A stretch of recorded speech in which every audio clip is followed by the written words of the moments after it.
Hello, students. Welcome back to the YouTube channel of ZA Academy. This is your mentor, Abdul Ahad. And as you people know that currently we are preparing for the upcoming 9th entrance. And in this particular week, आपके पास दो बड़े announcement आ चुके हैं. वो ये कि जामिया और AMU दोनों ने ही अपना 9th एंट्रेंस का फॉर्म रिलीज कर दिया है. आपके पास डेट्स आ चुकी हैं, लास्ट डेट आ चुकी है कि कब तक आपको फॉर्म फिल कर देना है.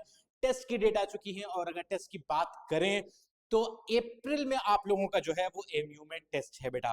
तो उस हिसाब से आपको अपनी तैयारी इसी तरीके से इसी माइंडसेट के साथ करनी है. भले ही आप क्लास 8 में हैं या फिर क्लास 8 पास कर चुके हैं और ड्रॉप कर रहे हैं 9th एंट्रेंस को एक दोबारा चांस देना चाहते हैं तो बिल्कुल सही टाइम है आपके लिए. आप अपनी प्रिपरेशन अब से स्टार्ट कर दीजिए बेटा. आपके ही लिए ये पूरी सीरीज लेकर के आई गई है जिसका जो है अब ये 4th वीक जो है वो स्टार्ट हो गया है, जिसमें आपके चैप्टर्स जो है वो कवर करवाए जा रहे हैं. और लास्ट में, इस वीडियो के लास्ट में मैं एक बहुत इंपॉर्टेंट चीज बताना है, या लास्ट क्यों करें यही मैं बता देता हूं, लास्ट में फिर से बता दूंगा. वो इंपॉर्टेंट चीज ये है बेटा कि 15th ऑफ जैन यानी कि आज क्या है बेटा, आज है आपकी 13 तारीख और 2 दिन बाद परसों से आपका 15th ऑफ जैन से नया बैच स्टार्ट हो रहा है ZA एकेडमी में. किस चीज का? 9th एंट्रेंस का ऑफलाइन कम ऑनलाइन बैच. ऑफलाइन बैच के लिए आप लोग हमारे इस नंबर पे कांटेक्ट कर सकते हैं या फिर आप हमको व्हाट्सएप कर सकते हैं, इंस्टाग्राम, यूट्यूब कहीं पे भी आप कमेंट कर सकते हैं. और सबसे मेन चीज क्या है कि आप हमारे सेंटर पे भी आ सकते हैं. मुजम्मिल कॉम्प्लेक्स के ऑपोजिट में हमारा सेंटर है. यहाँ पर आपको आएंगे, सारी चीजें जो है वो बयान कर दी जाएंगी, सारी चीजें एक्सप्लेन कर दी जाएंगी. और जल्द से जल्द इस बैच को जो है वो ज्वाइन कर लीजिए क्योंकि आपका क्रैश कोर्स जो है वो इतने ही वक्त के लिए है जिसमें आपके सारी की सारी चीजें जो है तैयार करी जाएंगी. आपको मॉड्यूल्स दिए जाएंगे, आपको पीवाईक्यूज कराए जाएंगे, आपको अलग अलग क्वेश्चंस करवाए जाएंगे, आपको पूरी तरीके से तैयार कर दिया जाएगा, सिर्फ एंट्रेंस के लिए नहीं, साथ ही साथ इंटरव्यू के लिए भी. तो चलिए बच्चों, बिना किसी देर के ये इंफॉर्मेशन मुझे आपको देनी थी और अब अपना लेक्चर स्टार्ट करते हैं क्योंकि आपका वीक 4 स्टार्ट हो चुका है. और वीक 4 का आपका ये टाइम टेबल रहा जिसमें डे 1 जो है वो मेरा है, यानी कि मैं आपको आज पढ़ाने वाला हूँ रिप्रोडक्शन इन एनिमल्स पार्ट 2. पहले पार्ट में हम लोगों ने पढ़ा था कि भाई रिप्रोडक्शन क्या होता है, उसके अलग अलग प्रोसेसेस हम लोगों ने पढ़े थे. एक सेक्सुअल रिप्रोडक्शन पढ़ा था, सेक्सुअल रिप्रोडक्शन पढ़ा था, और हम लोगों ने अलग अलग मेथड्स ऑफ एसेक्सुअल रिप्रोडक्शन देखे थे. और सेक्सुअल रिप्रोडक्शन में मैंने आपको डिफरेंट डिफरेंट पार्ट्स बता दिए, डिफरेंट ऑर्गन्स बता दिए थे. आज हम उन लोगों को, उन चीजों को डिटेल में पढ़ेंगे. इन विट्रो फर्टिलाइजेशन के बारे में पढ़ेंगे, ट्विंस के केसेस को पढ़ेंगे. ट्विंस के केसेस आप लोग अक्सर पूछते हैं कि कैसे ट्विंस होते हैं. मेटामॉर्फोसिस के बारे में पढ़ेंगे और डॉली द क्लोन के बारे में पढ़ेंगे. क्लोनिंग एक प्रोसेस होता है जिसके बारे में हम लोग ये सारी चीजें जानने वाले हैं बेटा. तो बिना किसी देर के अपना लेक्चर जो है वो स्टार्ट करते हैं. ओके, तो सबसे पहले हम लोग बात करते हैं रिप्रोडक्टिव सिस्टम की. ठीक है, तो अलग अलग रिप्रोडक्टिव सिस्टम होते हैं, जैसे कि हम लोगों ने पढ़ा था कि मेल और फीमेल अलग होते हैं. तो मेल रिप्रोडक्टिव सिस्टम अलग होगा, फीमेल रिप्रोडक्टिव सिस्टम अलग होगा. और आपको याद होगा मैंने आपको बताया था कि कुछ ऑर्गेनिजम्स ऐसे होते हैं जिसमें मेल रिप्रोडक्टिव सिस्टम और फीमेल रिप्रोडक्टिव सिस्टम एक ही चीज में होते हैं, एक ही ऑर्गेनिज्म के अंदर होते हैं. और ऐसे ऑर्गेनिज्म को क्या कहते हैं बेटा, कमेंट बॉक्स में बताइए. अगर आपने पिछला लेक्चर देखा है तो आपको जरूर ये चीज मालूम होगी, तो उसमें बताइए. पिछले लेक्चर में मैंने एक होमवर्क भी दिया था आपको. आज उस होमवर्क को मैं रिवील भी करूंगा बेटा. तो मेरे साथ बने रहिए और देखते हैं कि क्या क्या अलग अलग रिप्रोडक्टिव सिस्टम्स मौजूद होते हैं. Okay, so moving on for the reproductive system. कौन कौन से रिप्रोडक्टिव सिस्टम मौजूद होते हैं, let's see this, let's explore this. ठीक है, तो सबसे पहले हम लोग बात करते हैं मेल रिप्रोडक्टिव सिस्टम के बारे में. So talking about the male reproductive system, male reproductive system का डायग्राम कुछ इस तरीके से होता है बेटा. ठीक है, अब यहां पर क्या होता है, male reproductive system includes a pair of testis. यहां पर टेस्टिस का एक पेयर मौजूद होता है, यानी कि 2 टेस्टिस मौजूद होते हैं. साथ ही साथ स्क्रोटम के अंदर ये मौजूद होती है. सवाल ये आता है कि why do testes are present inside the scrotum outside the abdominal cavity. abdominal cavity में क्यों नहीं प्रेजेंट होते हैं स्क्रोटम में? ये लास्ट लेक्चर में ही बताया था, मैं दोबारा से आपको बता दे रहा हूं क्यों होता है ऐसा. कि बॉडी का नॉर्मल टेम्परेचर जो होता है बेटा वो अराउंड 37 डिग्री सेल्सियस के आसपास होता है. लेकिन स्पर्म के नॉर्मल प्रोडक्शन के लिए क्या होता है बेटा, जो बॉडी होती है उससे 2 से 3 डिग्री सेल्सियस सर टेम्परेचर कम जरूरत होती है. यानी कि बॉडी का जितना भी टेम्परेचर है उससे 2 से 3 डिग्री सेल्सियस कम टेम्परेचर की रिक्वायरमेंट होती है. For what? For the normal production of sperm. इसी वजह से क्या होता है, ये टेस्टिस जो होते हैं they are going to be present outside the abdominal cavity inside a sac that is called as scrotum. Scrotum के अंदर वो प्रेजेंट होते हैं. तो आई होप ये वाली बात आपको समझ में आ गई कि स्क्रोटम के अंदर क्यों टेस्टिस प्रेजेंट होते हैं. अब टेस्टिस के अंदर क्या हो रहा है, स्पर्म बन रहा है. अब और भी बाकी सारे पार्ट्स को जरा जान लिया जाए, बाकी और पार्ट्स क्या कहलाते हैं. यहां से स्पर्म बनकर के इस पाइपलाइन से आता है, जिस पाइपलाइन का नाम है स्पर्म डक्ट, या फिर इन्हीं पाइपलाइन को हम वास डिफरेंस भी कहते हैं. ठीक है, अब ये पाइपलाइन आगे कंटिन्यू होती है किसमें, एक पैसेज में, that particular passage is called as urethra. ठीक है, इसको यूरेथ्रा कहते हैं। और ये यूरेथ्रा जो है एक आउटर मस्कुलर कवरिंग से जो है वो कवर होती है, मस्कुलर कवरिंग होती है इसके ऊपर, that is called as penis. ठीक है, अब ये यहां पर आप देखिए कि बेटा यहां पर क्या मौजूद है, यहां पर ये टेस्टिस प्रेजेंट है, और ये टेस्टिस क्या कर रही हैं, the sperm are going to be develop inside the testis. और यहां पे बहुत ज्यादा एक इंपॉर्टेंट चीज मैं आपको यहां पर बता दूं बेटा, और ये इंपॉर्टेंट चीज इतनी ज्यादा इंपॉर्टेंट है कि प्रीवियस ईयर क्वेश्चंस में भी इससे क्वेश्चन पूछा गया है। यहां से जब स्पर्म निकला, अभी आपने देखा कि सर यहां पे स्पर्म प्रोड्यूस हो रहे हैं, और स्पर्म प्रोड्यूस होने के बाद क्या होता है कि इस तरीके से ये ट्रैवल करते हुए जाते हैं। जब ये ट्रैवल करते हुए जा रहे होते हैं बेटा, तो यहाँ पे एक नेटवर्क ऑफ टिश्यूज इनको मिलता है, जहां पर ये रुकते हैं और इनका मैच्योरेशन होता है, मैच्योर होते हैं sperms. In network of tissues को क्या कहते हैं, दे आर कॉल्ड एज एपिडेडाइमिस। क्या कहते हैं बेटा इनको, दे आर कॉल्ड एज एपिडेडाइमिस। यहां एपिडेडाइमिस के अंदर क्या होता है, मैच्योरेशन होता है स्पर्म का, उसके बाद फिर ये रिलीज होते हैं और ये निकलते हुए कहां पर चले जाते हैं, ये वास डिफरेंस से होते हुए या फिर स्पर्म डक्ट से होते हुए आगे की तरफ यूरेथ्रा की तरफ बढ़ जाते हैं। सो आई होप ये एपिडेडाइमिस आपको जो है वो बहुत अच्छे से समझ में आ गया होगा।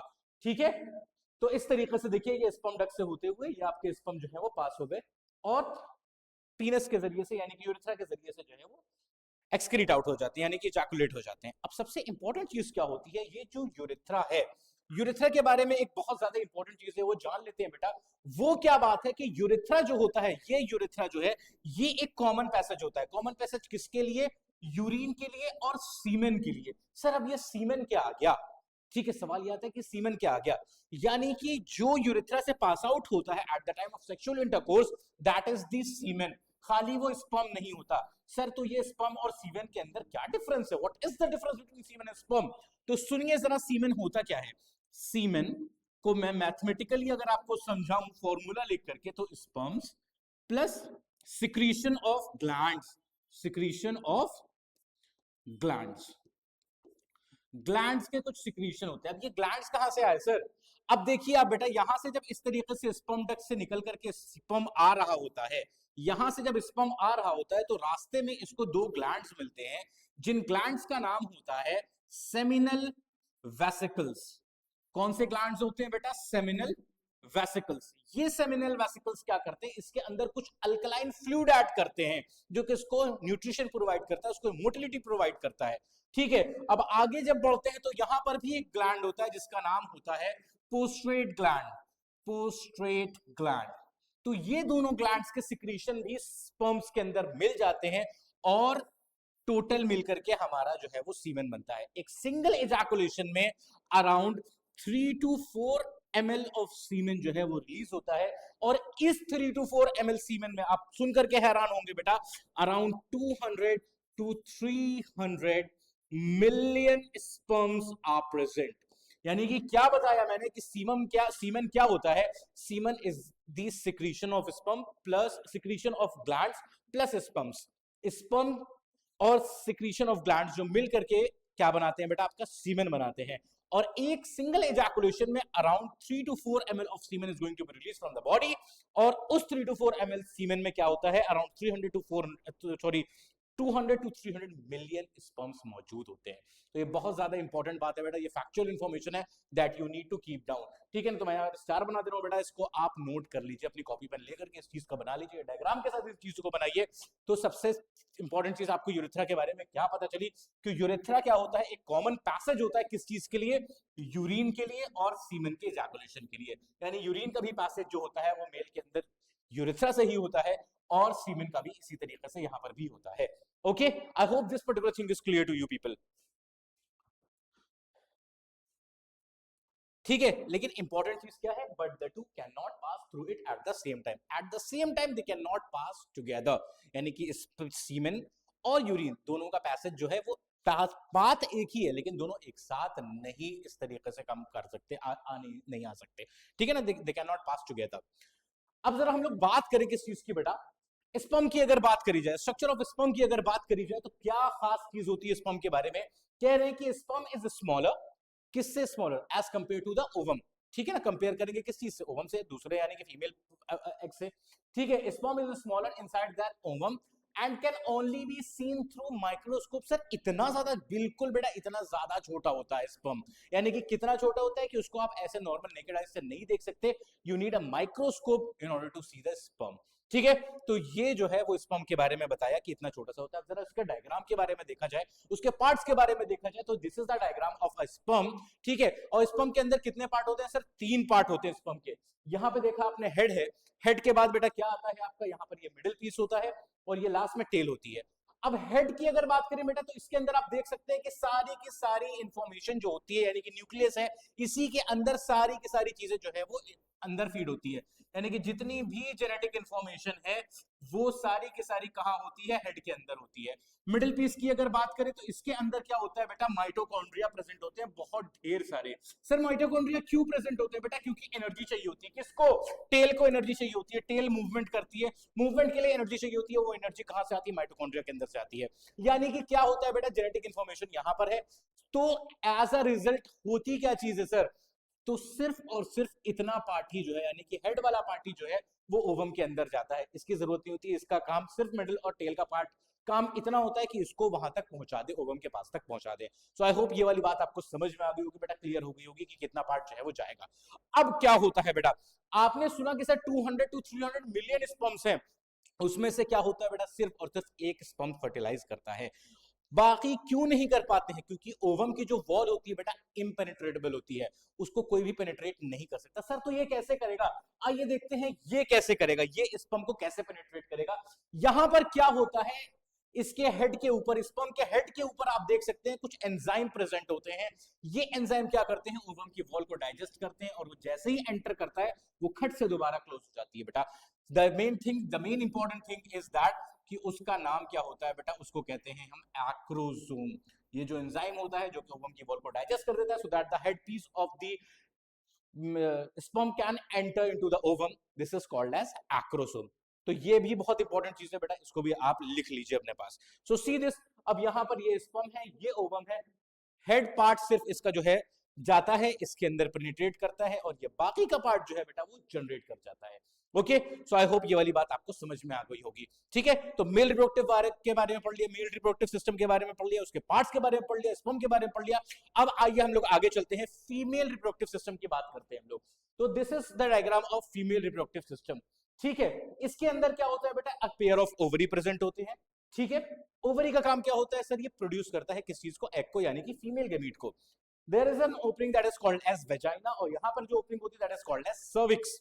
ठीक है, ये वेजाइना जो होती है, इसी ओपनिंग के जरिए से sperm are going to be enter inside the body of the female.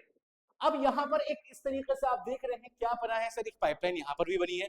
Ovum जो भी रिलीज होता है ये इस तरीके से ट्रैवल करते हुए आता है, and that particular thing is called as oviduct, या फिर इसको फेलोपियन ट्यूब भी कहा जाता है।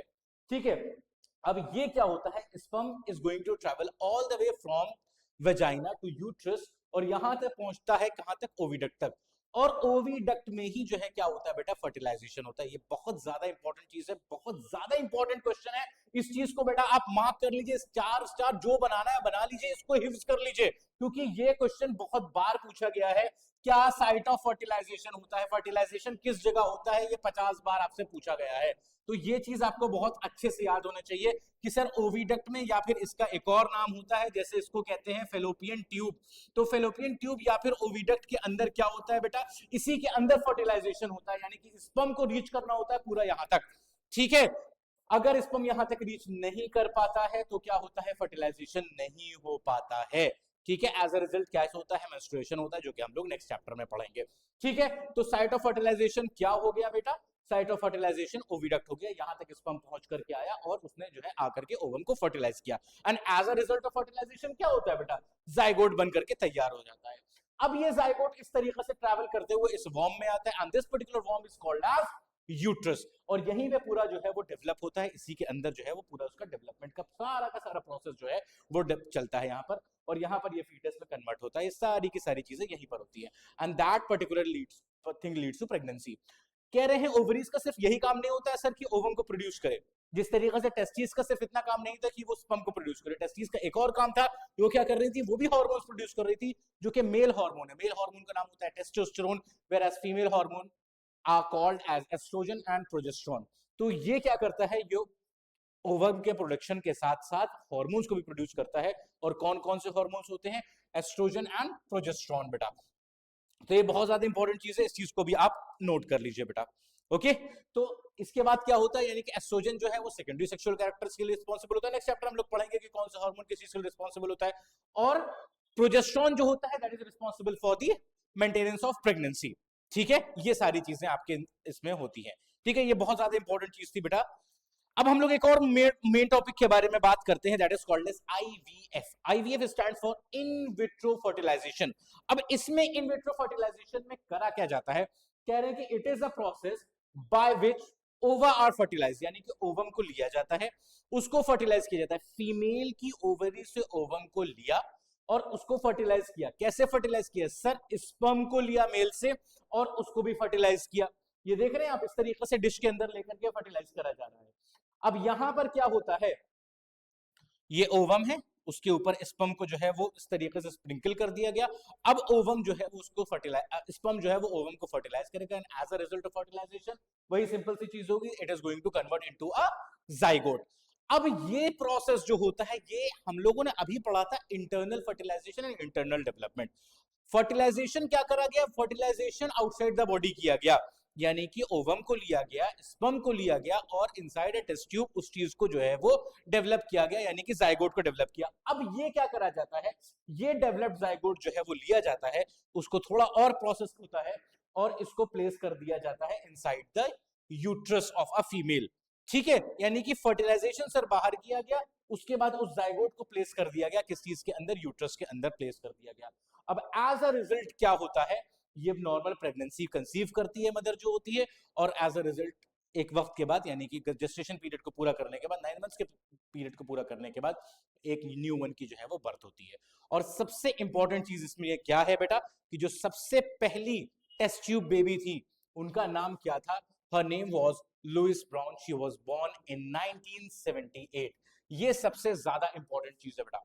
ठीक है, कि सबसे पहली लेडी जो थी, जो कि टेस्ट ट्यूब बेबी से, यानी कि इन विट्रो फर्टिलाइजेशन से के टेक्निक से जो है वो डेवलप करी गई थी, उनका नाम था Louise Brown, and it was in 1978। ठीक है, तो वो न्यूज़पेपर वगैरह में भी बहुत ज्यादा जो है वो ये सारी चीजें आई थी। ठीक है, अब मेन चीज ये आती है कि भाई ये टेस्ट ट्यूब बेबी सर, क्योंकि भाई प्रोसेस जो हो रहा है वो सारा का सारा टेस्ट ट्यूब के अंदर हो रहा है, इसी वजह से इनको क्या कहा जाता है, इन बच्चों को कहा जाता है कि टेस्ट ट्यूब बेबीज कहा जाता है, क्योंकि ये बहुत ही ज्यादा सोफिस्टिकेटेड लैब्स लेबोरेटरीज के अंदर जो है ये प्रोसेस किया जाता है। सो आई होप ये वाली बात आपको जो है वो समझ में आ गई होगी कि इसको टेस्ट ट्यूब बेबी क्यों कहा जाता है। एक बार और समझ लीजिए किया क्या गया, इस तरीके से ओवम लिया गया, ओवम लेने के बाद जो है वो अलग से स्पर्म लिया गया, इन दोनों को बाहर फर्टिलाइज किया गया टेस्ट ट्यूब के अंदर, it is going to convert into zygote. अब ये जाइगोट फीमेल के अंदर, यानी कि यूट्रस के अंदर प्लेस कर दिया गया, उसने फीमेल ने कंसीव किया, and after completing the gestation period is going to give birth to the young one. This is the process that is called as in vitro fertilisation. So I hope ये आपको बेटा बात clear हो गई। Okay, अब आगे चलते हैं, कह रहे हैं कि अब जरा हम लोग बात करते हैं कि ये फर्टिलाइजेशन होता है तो किस तरीके से होता है, क्या प्रोसेसेस होते हैं, और एम्ब्रियो का डेवलपमेंट कैसे होता है सर। ठीक है, तो सवाल ये आता है कि how does fertilisation takes place. ठीक है, अब यहां पर आप देखिए, हम लोगों ने क्या पढ़ा कि फर्टिलाइजेशन कहां पर होता है, ओविडक्ट में होता है सर। पहला फेज जो होता है, यानी कि ovum has been released from the ovary and the sperm is going to travel all the way from the vagina through uterus and it is going to reach the oviduct, और यहां पर जाने के बाद वो फर्टिलाइज करता है, fuse करता है किसी के साथ, ओवम के साथ, और क्या बनता है, जाइगोट बनता है। सवाल एक बार एएमयू ने क्या पूछा है, बहुत इंपॉर्टेंट सवाल है, वो मैं आपको बता दूं बेटा। एएमयू ने ये पूछा था कि how many nucleus are there inside a zygote. बच्चों ने क्या कहा, बच्चों ने जो है वो डायग्राम इस तरीके से देखा और कहा कि सर 2 होते हैं। बेटा ऐसा नहीं होता है, जाइगोट के अंदर सिर्फ और सिर्फ एक न्यूक्लियस प्रेजेंट होता है। क्यों होता है, क्योंकि यहां पर एक न्यूक्लियस इसका था, स्पर्म का था, दूसरा न्यूक्लियस किसका था सर, ओवम का था, दोनों जाकर के फ्यूज कर रहा है। यही तो मेन इंपॉर्टेंट चीज है। वो फ्यूज करने के बाद एक सिंगल सेल बनाता है, और जाइगोट के अंदर क्या बनता है, एक सिंगल न्यूक्लियस होता है। फिर फर्दर उसके बाद उसका डिवीजन होता है। आइए हम लोग देखते हैं कि किस तरीके से उसका जो है वो डिवीजन होता है। ठीक है, फ्यूजन की वजह से क्या हो जाएगा, ये इंटरनल फर्टिलाइजेशन, क्योंकि भाई जाहिर सी बात है बॉडी के अंदर हो रहा है, तो इंटरनल फर्टिलाइजेशन इसको जो है वो कहेंगे। और न्यूक्लियस के अंदर क्या हुआ, एक सिंगल न्यूक्लियस बनकर के तैयार हुआ, किस चीज के अंदर, जाइगोट के अंदर। तो ये बहुत ज्यादा इंपॉर्टेंट चीज है, बच्चे इसमें बहुत ज्यादा कंफ्यूज होते हैं बेटा। तो इस चीज का आप मार्क बना लीजिए कि जाइगोट के अंदर कितने न्यूक्लियस होते हैं, how many nucleus are there in the zygote, only a single one. ठीक है, क्यों? Because both of the nucleus are going to be fuse with each other. ठीक है, अब ये जाइगोट बन गया। अब जाइगोट क्या होता है? जाइगोट के अंदर क्या है? Zygote contains nuclear part of father and mother. ठीक है ना, मदर और फादर दोनों का, क्यों? क्योंकि स्पर्म और ओवम दोनों के फ्यूजन से तो बना है, सिंपल सी बात है सर। इस वजह से जाइगोट के अंदर जो क्रोमोसोम्स होंगे वो किसके होंगे? वो दोनों के ही होते हैं, फादर के भी और मदर के भी, दोनों के कैरेक्टरिस्टिक्स मौजूद होते हैं। अब फर्टिलाइजेशन आपको समझ में आ गया, और यही वजह तो है कि बच्चे बच्चे के अंदर दोनों के कैरेक्टरिस्टिक्स आते हैं। फर्टिलाइजेशन समझ में आ गया, यानी कि यहाँ पर जाइगोट बन गया। अब जाइगोट का डेवलपमेंट होना है सर, यानी कि एम्ब्रियो डेवलप होगा। किस तरीके से होगा, क्या होगा, आइए देखते हैं। अब यहाँ पर ये जाइगोट है, अब जाइगोट इस तरीके से ट्रैवल करता जा रहा है, और आप देख क्या रहे हैं कि धीरे धीरे नंबर ऑफ सेल जो है वो बढ़ते चले चले जा रहे हैं सर। यहाँ पर क्या हो रहा है? The zygote immediately starts dividing into 2, 4, 8, 16 and so on. 16 से 32 वाली स्टेज में जब पहुंचता है, तो ये जाइगोट जो है वो ओविडक्ट को क्रॉस करता हुआ बेटा क्या होता है, यहां तक पहुंच जाता है। किसके अंदर? यहां पर यूट्रस के अंदर पहुंचने लगता है, और ऐसे पॉइंट पे उसको हम लोग क्या कहते हैं? इसको ब्लास्टुला कहा जाता है। अगर आपको ये नाम नहीं याद आ पा रहा है, कोई मसला नहीं है, यानी कि जाइगोट है, जाइगोट को आगे morula, blastula and so on सारी चीजें कहते हैं। अब यहां पर क्या होता है? यहां पर आपको ये कहते हैं, आपको सिर्फ इतना याद रखिए बेटा अपने लेवल तक कि हाँ भाई ये जाइगोट है, जाइगोट के अंदर डिवीजन हुआ, एक सेल से दो बना, दो से चार, चार से आठ, आठ से 16, 16 से 32, बट 16 से 32 वाली स्टेज में ये यूट्रस के अंदर पहुंच जाता है, and it is going to be transplanted, implanted into the uterine wall. यानी कि यहाँ जो यूट्रस की वॉल होती है उसके ऊपर क्या होता है? छोटे छोटे फिंगर लाइक प्रोजेक्शंस इस तरीके से इंक्लूड हो जाते हैं, और वो आकर के इस जगह पर चिपक जाता है, उससे इस तरीके से अटैच हो जाता है। फिर क्या होता है? वहां पर धीरे धीरे डेवलपमेंट होती है, and that leads to the conceiving. This embryo gradually develop body parts such as head, eyes, hands, legs, etc. यानी कि वो एम्ब्रियो जो है वो जाइगोट धीरे धीरे किस में डेवलप हुआ? एम्ब्रियो में डेवलप हुआ, और अब एम्ब्रियो इम्प्लांट हो चुका है, और उसके अंदर अब धीरे धीरे धीरे धीरे वो सारी की सारी चीजें जो है वो डेवलप होने लगती हैं। जब ये चीजें डेवलप हो जाती हैं, यानी कि हेड पता चलने लगा, आईज है, हैंड्स है, यानी कि डिफरेंट बॉडी ऑर्गन्स का पता चलने लगा, तो ऐसे स्टेज पे that particular embryo is no more an embryo, now it will be termed as a foetus. उसको क्या कहेंगे भाई? ऐसे स्टेज पे फीटस कहेंगे बेटा। और अब क्या होता है? पूरा जेस्टेशन पीरियड पूरा होता है, 9 मंथ्स का पीरियड पूरा हुआ, and after completing the period of gestation, या फिर 9 मंथ्स का पीरियड पूरा होने के बाद, the mother is going to give birth to the young one, and only after the birth it will be called as either baby, या फिर उसको हम इन्फेंट के नाम से जानते हैं। ठीक है, सिर्फ और सिर्फ बर्थ के बाद ही कहेंगे, जब तक उसकी बर्थ नहीं हो रही है तब तक हम उसको ना बेबी कहेंगे ना हम उसको इन्फेंट कहेंगे। Only after the birth it will be termed as infant या फिर बेबी। तो आपको आई होप कि ये वाली चीज समझ में आ गई कि भाई फर्टिलाइजेशन कैसे होता है, और फिर उसके बाद डेवलपमेंट कैसे होता है एम्ब्रियो का। अब मैं सबसे ज्यादा इंपॉर्टेंट चीज आपको बताने जा रहा हूं बेटा, कि जो सबसे ज्यादा बच्चे पूछते हैं वो है केस ऑफ ट्विंस, कि सर ट्विंस कैसे होते हैं। तो आइए बेटा पढ़ते हैं। हम लोगों ने अभी तक क्या पढ़ा? हम लोगों ने ये पढ़ा कि one sperm can fertilize only one ovum. Simple सी बात है, यही पढ़ लेते हैं हम लोग अभी तक, कि एक सिंगल स्पर्म जो है वो एक सिंगल ओवम को फर्टिलाइज करेगा। लेकिन क्या होता है, कभी कभार, ऑल्दो एक चीज हम लोगों ने और पढ़ी थी, वो ये पढ़ी थी कि सर एक मंथ में एक ओवरी एक सिंगल ओवम बनाती है। कभी एक बार इधर से बनाएगी, अगले मंथ में इधर से बनाएगी। कभी कभार रेयर केसेस में क्या होता है बेटा, दोनों ही ओवरीज एक्टिव हो जाती हैं, एंड दोनों ही ओवरीज क्या करती हैं? ओवम को रिलीज कर देती हैं। और eight the time of sexual intercourse जब स्पर्म एंटर करता है तो ये पूरी तरीके से दोनों तरफ जाता है, और साथ ही साथ क्या होता है कि ये दोनों ही स्पर्म जो है वो दोनों के दोनों स्पर्म दोनों ओवम को फर्टिलाइज कर देते हैं, यानी कि दो जाइगोट बनता है। वो दो जाइगोट फिर आते हैं, उनका फिर डेवलपमेंट होता है, एम्ब्रियो में डेवलप होते हैं, फीटस में डेवलप होते हैं, और इस तरीके से ट्विंस की बर्थ होती है बेटा। लेकिन ये ट्विंस जो होते हैं बेटा, ये कैसे होते हैं? They are the non identical twins. ठीक है, बहुत इंपॉर्टेंट चीज है, नॉन आइडेंटिकल, एक जैसे नहीं दिखते हैं ये ट्विंस। ये दोनों एक जैसे क्यों नहीं दिखते हैं बेटा? ये इंपॉर्टेंट बात है जानने की, क्योंकि अगर आप देखिए कि ओवम दोनों अलग अलग है, स्पर्म भी दोनों अलग अलग थे।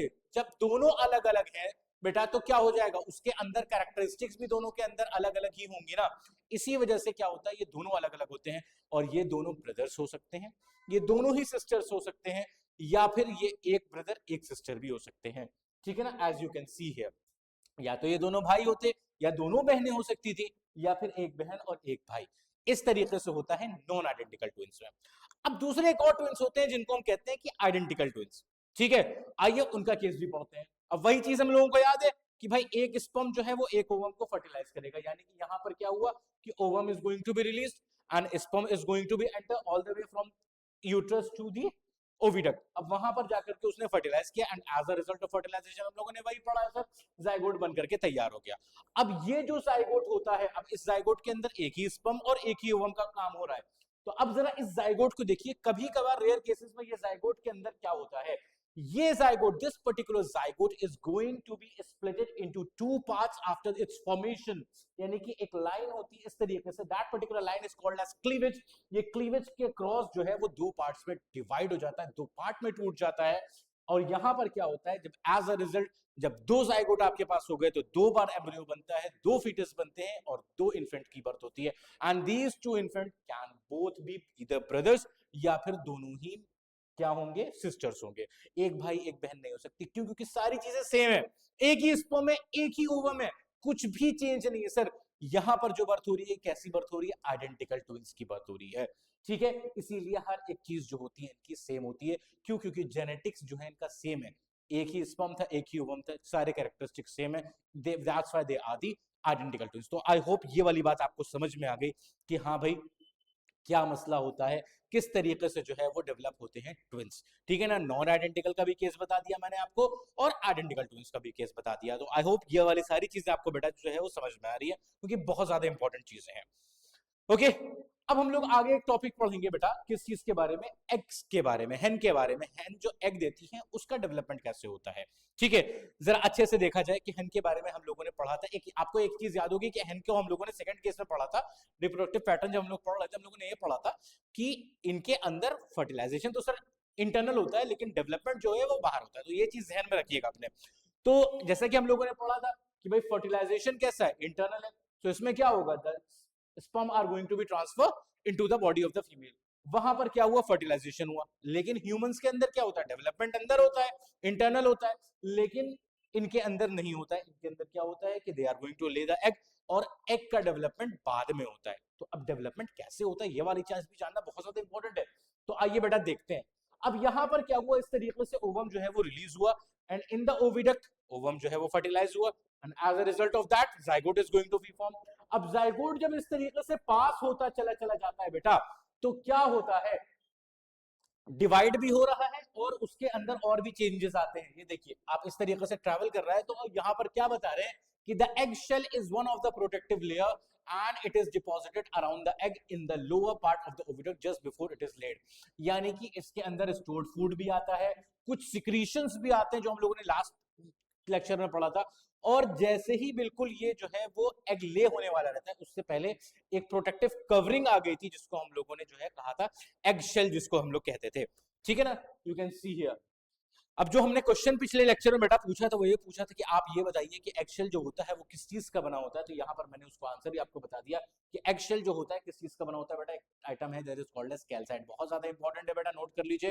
कैल्साइट का बना होता है। Calcite is what, it is the crystalline form of calcium carbonate. तो सही कंपोजिशन इसका क्या होता है बेटा, कैल्शियम कार्बोनेट। दोनों ही ऑप्शन आपको दे सकता है, कैल्शियम कार्बोनेट दे सकता है, कैल्साइट दे सकता है, दोनों में से एक भी ऑप्शन अवेलेबल है, खट से टिक लगा दिया, आसान है बहुत। ओके, सो आई होप ये वाली चीज आपको जो है वो समझ में आ गई। अच्छा, अब क्या होता है, कह रहे हैं ये एग जो होता है, the eggs require a specific temperature, एक पर्टिकुलर टेम्परेचर उसको प्रोवाइड करना होता है। और हेन क्या करती है, उसके ऊपर बैठ करके, मुर्गी उसके ऊपर बैठ करके वो टेम्परेचर उसको प्रोवाइड करती है, and that particular temperature is called as incubation temperature. लेकिन ऐसा नहीं होता कि इंक्यूबेशन टेम्परेचर प्रोवाइड किया पट से जो है वो डेवलप हो गया, नहीं, एक पीरियड भी होता है, यानी कि इंक्यूबेशन पीरियड। जैसे कि ह्यूमंस के अंदर 9 मंथ्स का पीरियड होता है, वो जेस्टेशन पीरियड या फिर इंक्यूबेशन पीरियड कहलाता है बेटा। इसी तरीके से हेन के अंदर भी होता है, वो इंक्यूबेशन पीरियड है, जेस्टेशन पीरियड है, वो टोटल पीरियड जो है वो पूरा होना चाहिए। उसके लिए हेन इतने दिनों तक जो है वो बैठती है। कितने दिनों तक बैठती है, आइए हम लोग जानते हैं जरा। कितने दिन सर, 21 डेज। ये क्वेश्चन बेटा आया हुआ है आपका 9th एंट्रेंस के पीवाईक्यूज आप उठाएंगे तो पूछ देखेंगे कि ये क्वेश्चन आपसे पूछा गया है। बस ऑप्शन में कैसे दिया था, वीक्स के फॉर्म में दिया था। तो ये क्या आंसर हो गया था इसका, 3 वीक्स हो गया था सर, ठीक है। तो the correct answer is 3 weeks और 21 डेज, यानी कि पूरे 21 दिन तक जो है वो मुर्गी उस अंडे के ऊपर बैठती है बेटा, उसको इंक्यूबेशन टेम्परेचर या प्रोवाइड करती है for a period of 21 days. अब कैसे कैसे डेवलपमेंट होता है, सी दिस। यानी कि जब वो एग ले करती है तो बिल्कुल इस तरीके से होता है। जो लोगों ने अंडा खाते होंगे उन्होंने देखा होगा कि इसी तरीके से अंडा होता है कि भाई ये जो रिजर्व फूड होता है ये कुछ सिक्रीशन होता है, बाहर की तरफ शेल होता है। अब जब 5 दिन डेवलप हो जाते हैं, 5 दिन गुजर जाते हैं, तो उसके अंदर इस तरीके से थोड़ा बहुत डेवलपमेंट होने लग रहा है एम्ब्रियो के अंदर, यानी कि अब ये फीटस इस तरीके से डेवलप हो रहा है। 10 दिन बाद जो है वो इतना बड़ा चिक जो है वो बन करके तैयार हो जाता है। 15 दिन के बाद आप देख रहे हैं कि पूरा ऑलमोस्ट डेवलप हो चुका है। 20 दिन में इसके थोड़े बहुत फर भी आ जाते हैं, और 21 दिन पूरा होते होते क्या होता है, वो एग हैच कर जाता है, और यहाँ पर क्या होता है, चिक जो है वो उसके अंदर से बाहर हो जाता है। तो ये मैंने आपको बेटा तरीका बताया कि किस तरीके से जो है वो एग ले करती है हैन, और उसका डेवलपमेंट होता है चिक का। ओके, नेक्स्ट टॉपिक हमारा जो था वो ये था कि भाई विविपेरस एंड ओविपेरस एनिमल्स कौन कौन से होते हैं, क्या होते हैं, क्या डिफरेंस होता है। ठीक है, वीवी का मतलब होता है अलाइव, वीवस। ठीक है, अब ये एनिमल्स यानी कि वो एनिमल्स जो कि डायरेक्ट बर्थ देते हैं किसको बेटा, डायरेक्ट यंग वंस को, यानी कि जो बिल्कुल ही इंटरनल डेवलपमेंट जिनके अंदर होता है और वो यंग वंस को डेवलप बर्थ देते हैं direct, they are called as viviparous. और यही खास बात है, कह रहे हैं this is the characteristic that distinguishes mammals from other groups, यानी कि ये सबसे खास बात होती है मैमल्स की, कि मैमल्स क्या होते हैं, ये वो ऑर्गेनिजम्स होते हैं जो कि बर्थ देते हैं अपने यंग वंस को।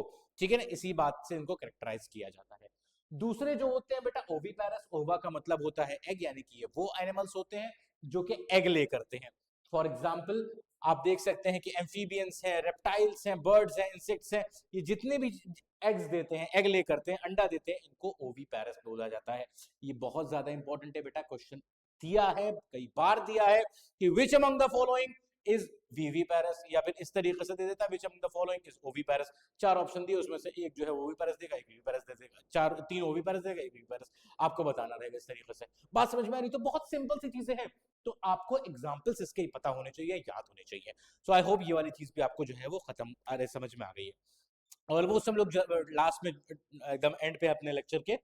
अब जरा हम लोग ये देख लें journey of young ones to the adults. अब खास बात होती है, इसको देख करके समझिए बेटा, आपको स्लाइड्स देख करके समझ में आएगा। कह रहे कुछ ऑर्गेनिजम्स जो होते हैं, कुछ एनिमल्स ऐसे होते हैं, कुछ ऑर्गेनिजम्स ऐसे होते हैं जिनके जो यंग वंस होते हैं, सी दिस, ये यंग वंस हैं। अब जब ये डेवलप हो जाएंगे ना, जब ये बड़े हो जाएंगे तो भी इसी तरीके से दिखेंगे, यानी कि एक डॉग है तो वो भी डॉग की तरह दिख रहा है, उसका बेबी डॉग की तरह दिख रहा है। ये डक था तो उसके डकलिंग जो है वो डक की तरह ही दिख रहे थे। लेकिन कुछ ऐसे ऑर्गेनिजम्स आर आल्सो देयर जिनके यंग वंस उनके मैच्योर फॉर्म से बिल्कुल ही रिजेंबल नहीं करते। आप देखेंगे, आप कह नहीं सकते कि हाँ भाई इसका बेटा जैसा फ्रॉग है, फ्रॉग का बेटा कैसा होता है, ऐसा टैडपोल होता है, ऐसा दिखता है। ये बटरफ्लाई है, बटरफ्लाई कैसी होती है बचपन में, इस तरीके से होती है, यानी कि कैटरपिलर, इस तरीके से आप सोच सकते हो कि ये इसके अंदर डेवलप हो जा रहा है। ये जो है ये मछली की तरह है, ये फ्रॉग बनता है। तो ये क्या होते हैं, ये डिफरेंट ऑर्गेनिजम्स होते हैं, डिफरेंट तरीके से होते हैं, इनके अंदर एक प्रोसेस होता है। उस प्रोसेस के बारे में हम लोगों को जानना है कि हाँ भाई कैसे ये चीज कैसे होती है। जैसे उसके अंदर टेल है, इसके अंदर नहीं है, ये सारे डिफरेंसेस होते हैं, कैसे होते हैं। ये एक प्रोसेस होता है, that particular process called as metamorphosis बेटा। क्या कहते हैं, यानी कि ये जो डेवलपमेंट होता है, ये एक एग है, ये इस तरीके से कैटरपिलर में चेंज होता है, फिर ककून बनता है, वो ककून से डेवलप होकर के पूरा बटरफ्लाई होता है। तो ये प्रोसेस जो है, that particular process is called as metamorphosis. ठीक है, इसी तरीके से फ्रॉग है, फ्रॉग ने एग ले किया, इस तरीके से एग इस शेल के अंदर मौजूद है, शेल बर्स्ट हुआ, क्या हुआ, इस तरीके से यहाँ पर ये डेवलप हो रहा है, टैडपोल है, टैडपोल के धीरे धीरे धीरे धीरे ये इस तरीके से फ्रॉग बनता है। तो ये भी क्या हो रहा है, प्रोसेस मेटामॉर्फोसिस हो रहा है। देखिए बिल्कुल रिजेंबल नहीं कर रहा है। ठीक है, तो ये मेटामॉर्फोसिस बहुत ज्यादा इंपॉर्टेंट है बेटा, और नेक्स्ट चैप्टर में आपको पढ़ाऊंगा, उसमें मेटामॉर्फोसिस को भी हम लोग एक बार और डिटेल में पढ़ेंगे, अभी भी डिटेल में पढ़ाऊंगा मैं वैसे, लेकिन यहां पर बताने से पहले मैं आपको एक होमवर्क दे रहा हूं। वो होमवर्क ये है कि मेटामॉर्फोसिस के लिए एक हार्मोन की जरूरत होती है, क्योंकि नेक्स्ट चैप्टर हम लोग हार्मोन पढ़ने वाले हैं। So I am giving you a homework for that particular thing. इसी कमेंट बॉक्स में मुझे आप बताइएगा कि वो कौन सा हार्मोन होता है that is necessary for the process of Metamorphosis. Okay, this is your homework, you have to look for it. Reaching for the adolescence, reaching the age of adolescence, next जो चैप्टर है आपका उसमें है ये, उसका part है ये, तो उसको थोड़ा सा पढ़िए बेटा। अब जैसे देखिए यहाँ पर एम्फीबियन है, जैसे फॉर एग्जांपल एक फ्रॉग है, फ्रॉग ने क्या करा, एग ले किया। ठीक है, अब ये जो है वो इस तरीके से फर्टिलाइज होता है, कैसे फर्टिलाइज होता है ये सारी चीजें हम लोग पढ़ चुके हैं। अब as a result of fertilization ये इस तरीके से टैडपोल जो है वो इनके डेवलप होते हैं, ये इस तरीके से इनके पास टेल होती है, और ये टेल से जो है वो स्विम कर रहे होते हैं, खा पी रहे होते हैं, मजे कर रहे होते हैं, ऐश कर रहे होते हैं, इस तरीके से यहाँ पर होते हैं। अब खास चीज क्या है कि इनके पास गिल्स होती है, टेल होती है और सर्कुलर सा माउथ होता है, इस तरीके से गोल सा टेल है, और गिल्स है। सबसे खास चीज ये देखिए कि ब्रीदिंग के लिए गिल्स है, पानी के वाले ऑर्गेनिज्म है ये, गिल्स इनके अंदर प्रेजेंट होती है। अब यहाँ क्या होता है, the tadpole grows until it begins Metamorphosis, यानी कि अगर मेटामॉर्फोसिस का प्रोसेस नहीं हो रहा है, यानी कि अगर वो वाला हार्मोन जो मैं आपको होमवर्क में दे रहा हूँ वो नहीं इसको मिल रहा है ना, तो अपनी जिंदगी भर ये टैडपोल का टैडपोल ही रह जाएगा, ये कभी फ्रॉग ही नहीं बन पाएगा। बहुत ज्यादा इंपॉर्टेंट चीज है, जाके ढूंढिए उस हार्मोन को। ठीक है, तो यहाँ पर क्या है बेटा, मेटामॉर्फोसिस अब यहाँ पर होता है। तो as a result of metamorphosis धीरे धीरे इसके हिंड लेग्स आते हैं, यानी कि पीछे वाले पैर निकल करके आते हैं। वक्त और गुजरता है, उसके क्या होते हैं, फ्रंट लेग्स निकल करके आते हैं। अब कुछ वक्त के बाद क्या होता है कि उसकी टेल गायब हो जाती है और गिल्स की जगह क्या प्रेजेंट हो जाता है बेटा, लंग्स उसके अंदर डेवलप हो जाते हैं, सो दैट कि वो जमीन पे भी ब्रीथ कर सके। अब इसके बाद क्या हो, और एक चीज और इंपॉर्टेंट चीज होती है कि अभी तक ये क्या कर रहा है, घास फूस खा रहा था, अब it is going to be develop into the carnivore. तो इसकी इंटेस्टाइन भी जो होती है वो छोटी हो जाती है। यहां से हम लोग को एक बहुत इंपॉर्टेंट बात मुझे याद है आपको बताने के लिए, कि ये भी पूछा गया था एंट्रेंस में कि कार्निवोर या फिर हर्बीवोर किसकी इंटेस्टाइन जो है वो बड़ी होती है। तो मैं आपको बता दूं बेटा कि हर्बीवोर्स जो होते हैं उनकी इंटेस्टाइन ज्यादा लेंथी होती है, क्योंकि वो सेलुलोज खाते हैं और उसको डाइजेस्ट करने में वक्त लगता है, उसका अलग चैम्बर होता है एंड ऑल दैट। तो कार्निवोर की जो इंटेस्टाइन होती है वो थोड़ी सी कंपैरेटिवली छोटी होती है। ठीक है, अब क्या होता है, ये धीरे धीरे वक्त के साथ जो है वो टेल भी गायब हो जाती है और ये पूरी तरीके से एक फ्रॉग के अंदर, टेललेस फ्रॉग के अंदर डेवलप हो जाता है। तो this particular process is called as metamorphosis. ठीक है, तो होमवर्क में आपको बताना है कि कौन सी पार्ट होता है, कौन सा वो हार्मोन होता है। एक लास्ट टॉपिक हम लोगों का बचा है जिसमें हम लोग कहानी पढ़ेंगे बेटा, किस चीज की, डॉली द शीप की। ठीक है, एक शीप थी जिसकी सबसे पहली बार क्लोनिंग करी गई थी। तो इसके बारे में जरा अच्छे से पढ़ते हैं बेटा, क्योंकि इससे भी सवाल जो है वो पूछ लिए जाते हैं। कह रहे हैं क्लोनिंग के बारे में पहले जानते हैं क्लोनिंग क्या होता है। तो क्लोनिंग के बारे में बताया जा रहा है, cloning is the production of exact copy of a cell, any other living part और अ कंप्लीट ऑर्गेनिज्म। क्लोनिंग क्या है, यानी कि एक पर्टिकुलर सेल की आप एग्जैक्ट कॉपी बना रहे हैं, किसी ऑर्गन की एक एग्जैक्ट कॉपी बना रहे हैं, या पूरा का पूरा ऑर्गेनिज्म ही आप बना दे रहे हैं, बिल्कुल एग्जैक्ट कॉपी आपको बनानी है। That particular thing is called as cloning. तो एक भाई साहब है जिनका नाम आपको याद रखना है बेटा, कि बहुत ज्यादा इंपॉर्टेंट है, क्योंकि इन्होंने सबसे पहली बार ये चीज शुरुआत करी थी। इन भाई साहब का नाम क्या है, इयान विल्मट। ठीक है, इन्होंने अपने कुलीग्स के साथ काम किया था पहली मर्तबा। कहां से थे ये, रोजलैंड इंस्टीट्यूट एडिनबर्ग स्कॉटलैंड में है, वहां पर जो है इन लोगों ने जो है अपना काम किया था। ठीक है, तो ये एक फैक्चुअल इंफॉर्मेशन है, इस चीज को जो है आप नोट डाउन कर लीजिए। अब जरा पढ़ते हैं इसके बारे में, क्या है डॉली की कहानी। कह रहे हैं Dolly the clone sheep was born on 5th July 1996। The date is very important, you have to note it down बेटा। इस 4 पॉइंट के साथ इसका डॉली का नाम लिख करके इसकी डेट याद कर लीजिए। 5th जुलाई पहली मैमल जो थी इनको क्लोन किया गया था। ठीक है ना, डॉली द शीप कब की बात है, 1996। आज से कितने साल की बात पहले बात हो गई बेटा, 30 साल पहले की बात हो गई। ठीक है ना, ऑलमोस्ट, मतलब 30 नहीं तो 29.5 साल की तो पहले की तो बात हो गई करीब। अब देखा जाए जरा प्रोसेस क्या किया गया था, ये इंपॉर्टेंट चीज है, इससे सवाल पूछता है बेटा। क्या किया गया था कि एक नॉर्मल सेल जो है, एक मेमोरी ग्लैंड से सेल लिया गया, किससे, एक शीप थी जिसका नाम था फिन डॉर्सेट शीप। इस फिन डॉर्सेट शीप का जो मेमोरी ग्लैंड था उससे एक सेल लिया गया। इतनी बात समझ में आ गई, cell was collected from the mammary gland of female Finn Dorset sheep. इतनी सी बात इतनी समझ में आ गई, फिन डॉर्सेट का सेल ले लिया गया, दैट्स इट। दूसरी चीज क्या करी गई, एक और शीप ली गई। इस शीप का नाम क्या है, इस शीप का नाम है स्कॉटिश ब्लैकफेस। इसका भी एक और सेल लिया गया, लेकिन इसका कौन सा सेल लिया गया, एग सेल लिया गया। ठीक है, इसका कौन सा लिया गया था, सर मेमोरी ग्लैंड का सेल लिया गया। इसका कौन सा लिया आपने, इसका, सॉरी, स्कॉटिश ब्लैकफेस का कौन सा सेल लिया, let me use a marker here. यहां पर इसको बहुत अच्छे से समझिएगा बेटा, बिल्कुल भी कंफ्यूजन ना हो। इसमें से यहां पर मेमोरी ग्लैंड से लिया गया, मेमोरी ग्लैंड। यहां पे आपने किससे लिया, यहां पे स्कॉटिश ब्लैकफेस से जो लिया गया वो एग सेल लिया गया। अब एग सेल लेने के बाद उसका जो न्यूक्लियस था सर, उसके न्यूक्लियस को रिमूव कर दिया गया। ठीक है, अब यहां पर इसका जो सेल था, इसका ये न्यूक्लियस ले जा करके किसमें प्लेस कर दिया गया, इसके अंदर प्लेस कर दिया गया, किसके एग सेल में, स्कॉटिश ब्लैकफेस के एग सेल में। ठीक है, ये बात समझ में आई, यानी कि यहां से जो फिन डॉर्सेट शीप थी उसका मेमोरी ग्लैंड, का सेल लिया गया, उसका न्यूक्लियस निकाला, और यहां पर क्या किया गया, ब्लैक ईव का मेमोरी ग्लैंड से नहीं लिया गया, यहां से क्या लिया गया, एग सेल लिया गया और इसका न्यूक्लियस निकाल करके हटा दिया गया। अब फिन डॉर्सेट का न्यूक्लियस जो है वो इसमें लगा दिया गया, यानी कि फिन डॉर्सेट का न्यूक्लियस ब्लैक ईव के जो है स्कॉटिश फेस में जो है वो लगा दिया गया, और अब इस एग सेल को उठा करके प्लेस कर दिया गया इसी के अंदर, ठीक है, क्योंकि इसी का एग सेल था, इसी के यूट्रस में इम्प्लांट कर दिया गया। It is going to get pregnant, ठीक है ना, इसने कंसीव किया और इसने बर्थ दिया।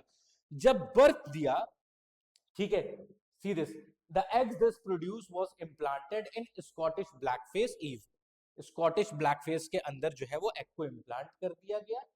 अब एज अ रिजल्ट डॉली को बर्थ दिया इन्होंने अपना जेस्टेशन पीरियड पूरा करने के बाद, लेकिन जब ऑब्जर्व किया गया तो डॉली जो थी वो क्या था बेटा, वो रिजेंबल कर रही थी किससे, उस शीप से जिसका न्यूक्लियस लिया गया था। दो डॉली वाज गिवन बर्थ, यही चीज यहां पर कह रहा है, दो Dolly was given birth by Scottish blackface, it was found absolutely identical to the Finn Dorset sheep from which the nucleus was taken. ये बहुत इंपॉर्टेंट चीज है, यानी कि फिन, इसको एक बार अच्छे से और समझ लीजिए कि फिन डॉर्सेट से जो है वो क्या लिया गया, न्यूक्लियस लिया गया, बल्कि ये तो समझिए आप ऐसे, न्यूक्लियस लिया गया, और स्कॉटिश ब्लैकफेस से जो है क्या लिया गया, इससे जो है वो एक्सेल लिया गया, ठीक है। अब ये न्यूक्लियस जो है वो इस एक्सेल में प्लेस कर दिया गया, और इसका जब ये जो है बन गया, ये जाइगोट लिट से बन गया, या जाइगोट क्यों बन गया, ये चीज जो है ले जाके इनके अंदर इम्प्लांट कर दी गई, जो एग प्रोड्यूस हुआ ये इम्प्लांट कर दी गई। जब इन्होंने बर्थ दी, ठीक है, इन्होंने किसको बर्थ दी बेटा, डॉली को बर्थ दी, तो वो डॉली किससे रिजेंबल कर रही थी, फिन डॉर्सेट से। इससे पता चला कि all the genetic information are stored inside the nucleus. वो फिर बाद में डेवलप पता चला कि भाई न्यूक्लियस के अंदर क्या होता है, सिर्फ क्रोमोसोम्स प्रेजेंट होते हैं, क्रोमोसोम्स डीएनए प्रोटीन के बनते हैं, डीएनए जो होता है उसका एक सेगमेंट जीन होता है, जीन क्या करता है, प्रोटीन्स बनाता है, प्रोटीन क्या करता है, बॉडी को कैरेक्टरिस्टिक्स देता है। ये सारी बातें फिर लेटर ऑन जो है वो डिस्कवरी होती चली गई। तो आई होप ये क्लोनिंग वाला पार्ट आपको समझ में आ गया कि किस तरीके से क्लोनिंग हुई, ठीक है। लेकिन अनफॉर्चुनेटली भैया डॉली जो थी एक हेल्दी क्लोन थी, किसकी, फिन डॉर्सेट की। वक्त के साथ 14 फरवरी 2003 में इनको कुछ लंग डिजीज हो गई डॉली को, जिसकी वजह से इनकी डेथ हो गई। तो इनका बर्थ डेट और डेथ डेट 5 जुलाई 1996 और 14 फरवरी 2003, ये दोनों याद करना आपको बहुत इंपॉर्टेंट है। इयान विल्मट जिन्होंने इसको स्टार्ट किया था। सवाल आपसे कहां से पूछता है, आपसे सवाल इसमें से यहां से पूछता है कि जो डॉली थी उसमें जो फिन डॉर्सेट थी उससे क्या लिया गया था, मेमोरी ग्लैंड के न्यूक्लियस लिया गया था, या फिर एक्सेल लिया था, स्कॉटिश ब्लैकफेस से क्या लिया था, या फिर न्यूक्लियस किसका था, कि एक्सेल किसका था, इम्प्लांट किसके अंदर किया था, किससे रिजेंबल हो रही थी, ऐसे कंफ्यूज करता है। तो ये चीज आपको याद रखना बहुत ज्यादा इंपॉर्टेंट है, क्योंकि ये बहुत ज्यादा इंपॉर्टेंट टॉपिक है। सो दिस इज इट बेटा, this is the end of your chapter. ये रहा आपका टाइम टेबल फिर से आपके पास। तो आज का दिन आपका ओवर हो चुका है, जिसमें हम लोगों ने ये पार्ट 2 भी इसका कवर कर लिया है। नेक्स्ट क्लास आपकी होगी जो है कंपेयरिंग क्वांटिटीज, आपको पढ़ाने वाले हैं जैद सर। तो आप लोग जो है वो अपनी कॉपी बन लेकर के तैयार हो जाइए नेक्स्ट चैप्टर के लिए, और इस चैप्टर को आप भी बहुत अच्छे से रिवाइज कर लीजिए, जिसमें जो मैंने होमवर्क दिए उस चीज को करिए। आपके कमेंट्स का मुझे इंतजार रहेगा, जिसमें आप आंसर्स मुझे लिख करके देने वाले हैं। और याद रखिए कि 15 जैन से आपका नया बैच स्टार्ट होने जा रहा है जेड एकेडमी में, तो बिल्कुल भी देर मत कीजिए। आपके पास जो कॉन्टैक्ट नंबर है बेटा उसको कॉन्टैक्ट कीजिए उस नंबर पे, ताकि आप जो है यहाँ पर एनरोल कर सके अपने आप को और अपनी सीट फिक्स कर सकें 9th एंट्रेंस एमयू में। थैंक यू सो मच, फिर मिलते हैं हम लोग, तब तक के लिए अल्लाह हाफिज।